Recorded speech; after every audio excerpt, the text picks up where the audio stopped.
नमस्कार साथियों, infusion notes के यूट्यूब चैनल पर आपका स्वागत है। आज का सेशन रहेगा साथियों 29 नवंबर 2023 इंडिया करंट अफेयर्स का। इस सेशन में साथियों अपने इंडिया करंट अफेयर्स से जितने ही महत्वपूर्ण प्रश्न बन रहे हैं वो मैं आपके साथ शेयर करूंगा।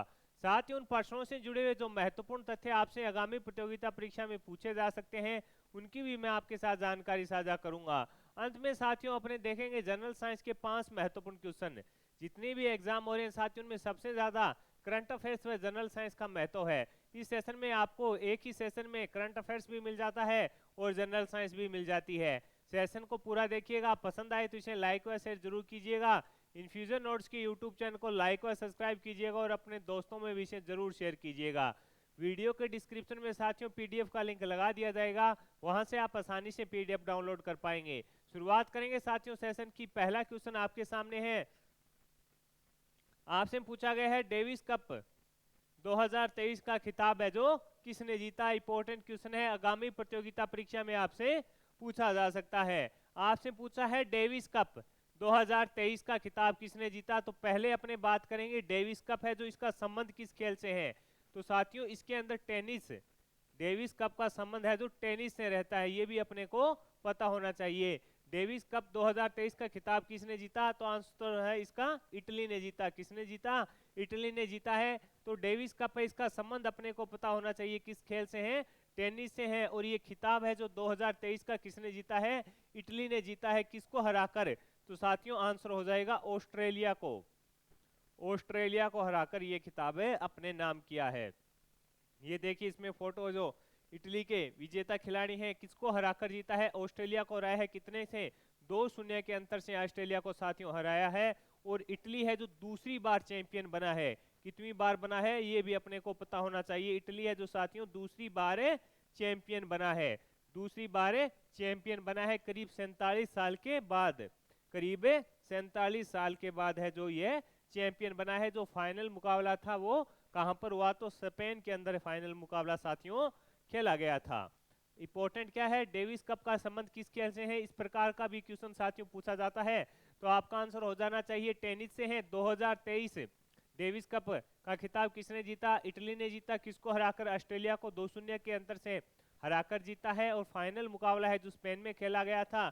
इसके अलावा है जो इटली है जो साथियों दूसरी बार है जो चैंपियन बना है करीब 47 साल के बाद। आगे बढ़ेंगे साथियों, अगले क्वेश्चन पर बात करेंगे। अगला क्वेश्चन आपके सामने है, आयुष्मान भारत स्वास्थ्य और कल्याण केंद्रों का नाम बदलकर अब क्या कर दिया गया है। आंसर है आंसर रहेगा आयुष्मान आरोग्य मंदिर। आपसे पूछा है आयुष्मान भारत स्वास्थ्य और कल्याण केंद्रों का नाम बदलकर क्या कर दिया गया है। यानी आयुष्मान भारत स्वास्थ्य और जो कल्याण केंद्र थे उनका नाम बदलकर केंद्र के सरकार के द्वारा क्या कर दिया गया है, आयुष्मान आरोग्य मंदिर। आयुष्मान आरोग्य मंदिर इंपॉर्टेंट क्वेश्चन है साथियों, पूछा जाएगा। आयुष्मान आरोग्य मंदिर कर दिया गया है, इसके द्वारा केंद्र सरकार के द्वारा है जो इसके नाम चेंज कर करे आयुष्मान आरोग्य मंदिर कर दिया गया है। इसकी जो टैगलाइन है वो है साथियों आरोग्यम परमावम धनम। आयुष्मान जो प्रधानमंत्री जन, साथियों जो प्रधानमंत्री जन आरोग्य योजना थी उसकी शुरुआत है जो 2018 के अंदर की गई थी। प्रधानमंत्री जन आरोग्य योजना की शुरुआत है जो 2018 के अंदर झारखंड से पीएम मोदी जी के द्वारा की गई थी। इसके अंदर जो साथियों अभी आते हैं आयुष्मान भारत स्वास्थ्य और कल्याण केंद्र है उनका नाम बदलकर क्या कर दिया गया है, आयुष्मान आरोग्य मंदिर कर दिया गया है। इंपॉर्टेंट क्वेश्चन है साथियों, पूछा जा सकता है आपसे। 23 सितंबर 2018 को झारखंड से है जो आरोग्य योजना है इसकी शुरुआत है पीएम मोदी के द्वारा की गई थी।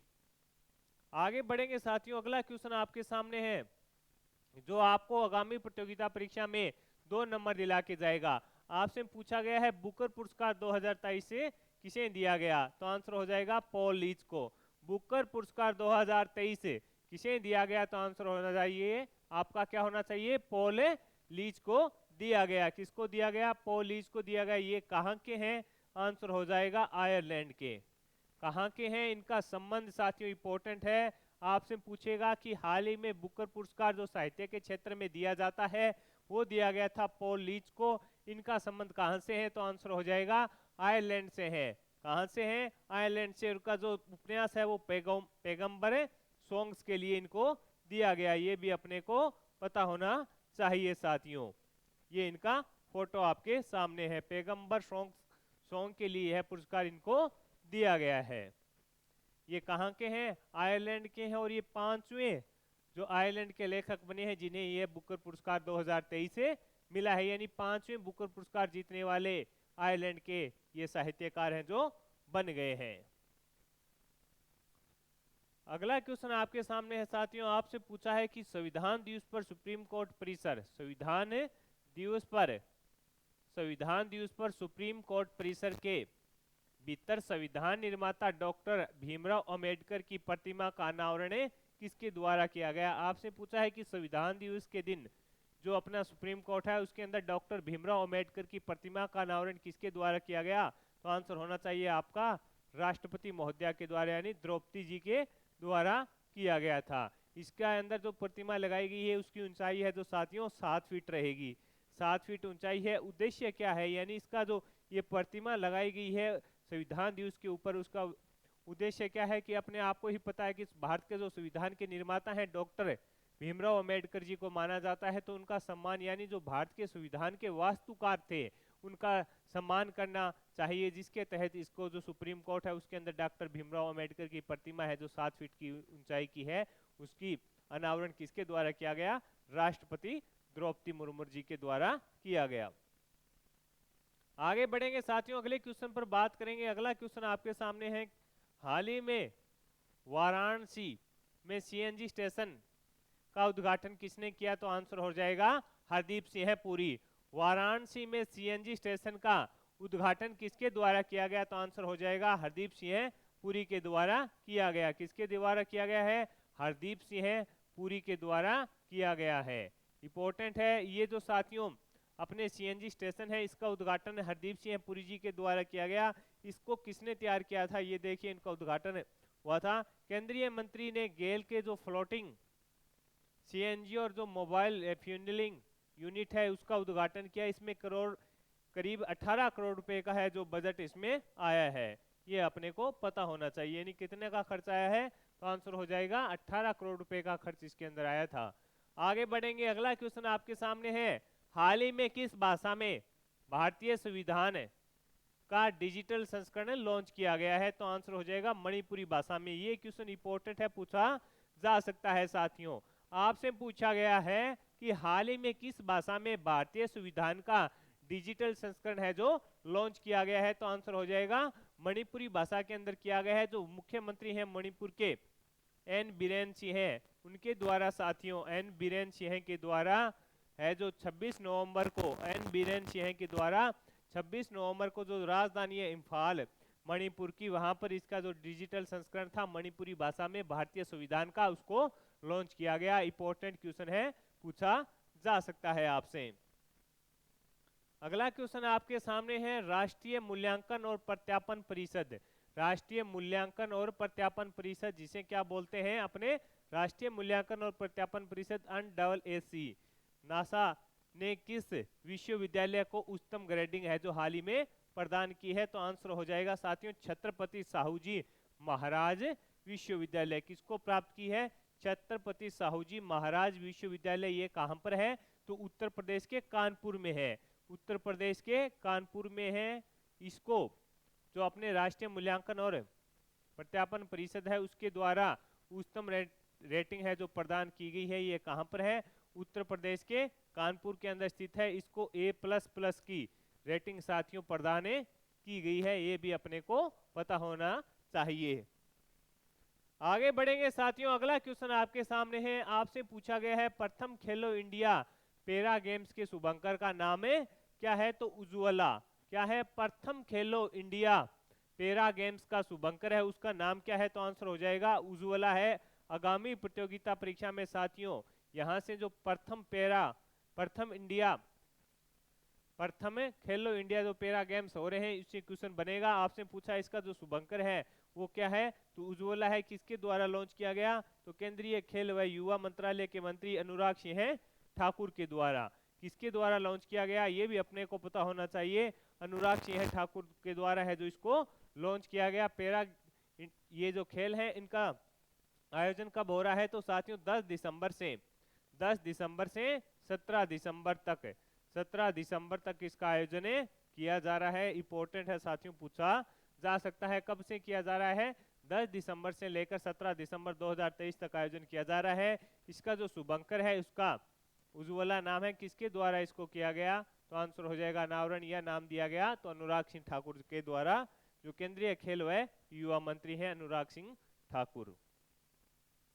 अगला क्वेश्चन आपके सामने है, हाल ही में फिक्की के अध्यक्ष कौन बने हैं, तो आंसर हो जाएगा आपका अनीस शाह बने हैं।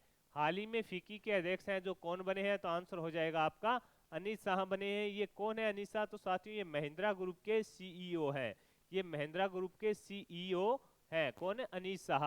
अब बात करें अपने फिक्की की, तो इसका फुल फॉर्म क्या होता है, भारतीय वाणिज्य एवं उद्योग महासंघ है। इसकी स्थापना 1927 में हुई थी, कब हुई थी, 1927 के अंदर हुई थी। भारतीय वाणिज्य एवं उद्योग महासंघ की स्थापना 1927 के तहत 27 में हुई थी। वर्तमान में इसके अध्यक्ष कौन बने हैं, अनीस शाह बने। ये कौन है, ये महिंद्रा जो ग्रुप है इसके सीईओ हैं। अगला क्वेश्चन आपके सामने है साथियों, हाल ही में केंद्रीय मंत्री धर्मेंद्र प्रधान ने राष्ट्रीय कौशल परीक्षण संस्थान प्लस की आधारशिला कहाँ रखी। हाल ही में केंद्रीय मंत्री धर्मेंद्र प्रधान ने राष्ट्रीय कौशल प्रशिक्षण संस्थान प्लस की आधारशिला कहाँ पर रखी है, तो आंसर हो जाएगा ओडिशा के अंदर रखी है। कहाँ पर रखी है, तो आंसर हो जाएगा ओडिशा के अंदर है जो रखी है। इंपॉर्टेंट है, पूछा जा सकता है साथियों, कहाँ पर रखी है, तो आंसर हो जाएगा ओडिशा के अंदर इसकी आधारशिला रखी गई है। इसका जो उद्देश्य है वो कौशल प्रशिक्षण विकास को बढ़ाना है। इसका उद्देश्य क्या रहेगा, कौशल प्रशिक्षण विकास को बढ़ाना इसका उद्देश्य रहेगा। तो साथियों ये महत्वपूर्ण क्वेश्चन थे इंडिया करंट अफेयर्स के, वो मैंने आपके साथ शेयर किए हैं। अब अपने देखेंगे साथियों जनरल साइंस के महत्वपूर्ण क्वेश्चन। पहला क्वेश्चन आपके सामने है, एक कठोर परिश्रम करने वाले पुरुष की दैनिक ऊर्जा की आवश्यकता कितनी होती है। यानी एक जो मनुष्य है वो कठोर परिश्रम करता है, उसको दैनिक ऊर्जा की आवश्यकता कितनी है, तो आंसर हो जाएगा 4000 किलो कैलोरी। यानी कठोर परिश्रम करने वाले जैसे मजदूर होते हैं साथियों, उनको एक दिन के अंदर कितनी कैलोरी ऊर्जा की आवश्यकता होती है, तो आंसर है आपका 4000 किलो कैलोरी, 4000 किलो कैलोरी।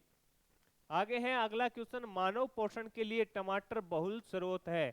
मानव पोषण के लिए टमाटर बहुल स्रोत है, किसका है, साइट्रिक अम्ल का। किसका, आंसर हो जाएगा आपका साइट्रिक अम्ल का। इंपॉर्टेंट लगा लेना साथियों, ये क्वेश्चन पूछा जा सकता है। किसका हो जाएगा, आंसर है आपका साइट्रिक अम्ल का।